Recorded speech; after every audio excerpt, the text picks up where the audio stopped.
अलमारी के सारे शूज़ को बाहर निकालती है और एक साथ रख कर कुछ देखने की कोशिश करती है और बताती है कि ये सारे तस्मे एक ही जैसे बंधे हुए हैं, बस ये एक शूज़ की तस्वीर डिफरेंट तरीके से बंधे हुए हैं। सनवा डिफरेंट तरीके से शूज़ के तस्मे बांधता था, जो उस दिन उसने पहने थे वो ही डिफरेंट तरीके से थे।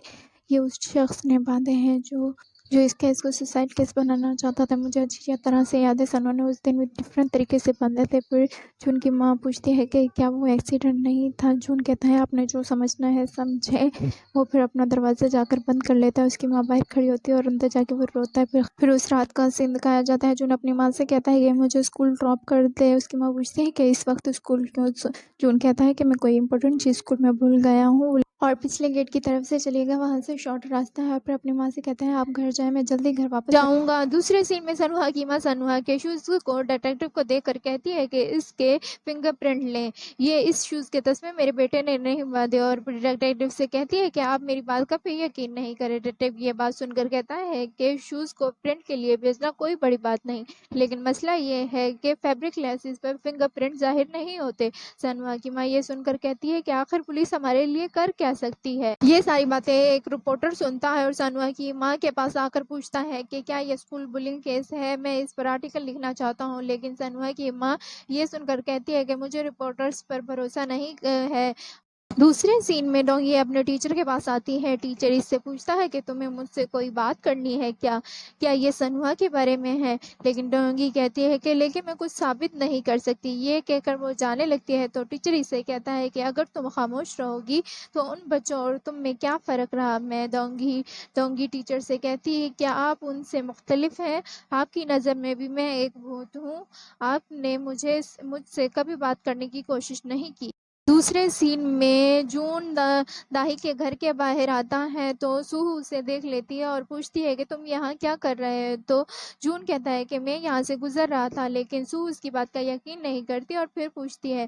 फिर वो कहता है कि मुझे पता चला था कि दाही बीमार है तो उसी से मिलने आया था। ये सुनकर सूहू कहती है कि तुम्हें मेरे भाई का कोई ख्याल नहीं, तुम भाई से एक दफ़ा भी मिलने नहीं आए, तुम बहुत बुरे हो। और फिर सूहू को ख्याल आता है कि जब सनूहा और जून गेम खेल रहे होते हैं तो सू जून को देखकर मुस्कुरा रही होती है।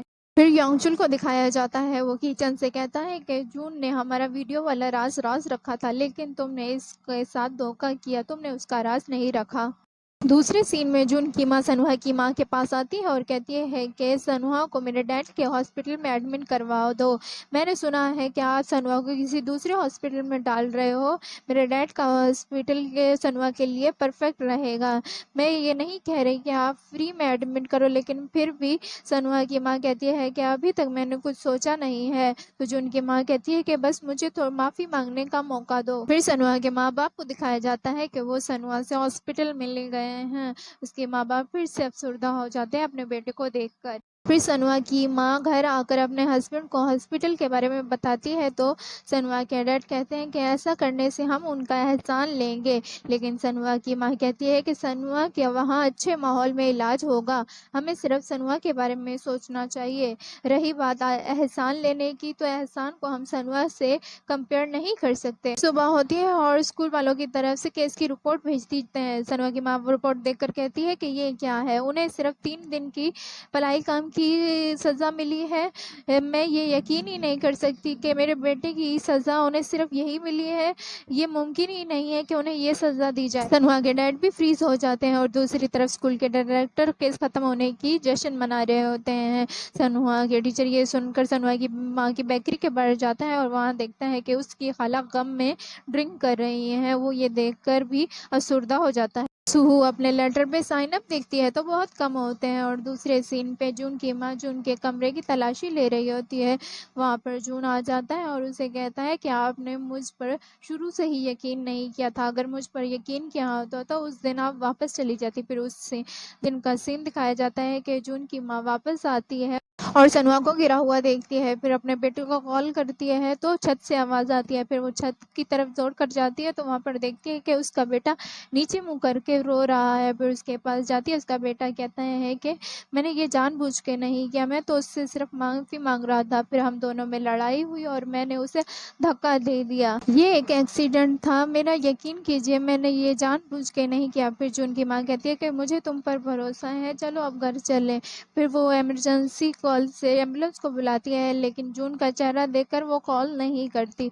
फिर जून से पूछती है कि क्या किसी को यहाँ पता है कि तुम सनुआ से यहाँ पर मिलने आए थे? तो जून कहता है कि किसी को कुछ नहीं पता। फिर जून की माँ कहती है कि सब कुछ ठीक हो जाएगा, ये एक एक्सीडेंट था, कुछ नहीं हुआ। तुम जाकर कार में बैठो। और फिर वो सनुआ के शूज़ उतारती है और जाकर छत पर रख देती है ताकि सुसाइड केस लगे। ये सब जून अपनी माँ को करते देखता है।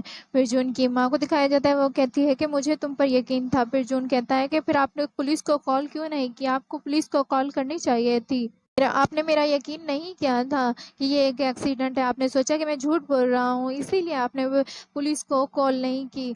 जून की माँ कहती है कि मैंने ये सब कुछ तुम्हारे लिए किया। जून कहता है कि मैंने आपको देख लिया था, आपने सनुआ के शूज़ उतार कर छत पे रखे थे। ये सुनकर उसकी माँ कहती है कि मैंने तुम्हें प्रोटेक्ट करने के लिए ये सब कुछ किया। तो जून कहता है कि नहीं, आपने सनुआ को मारा है।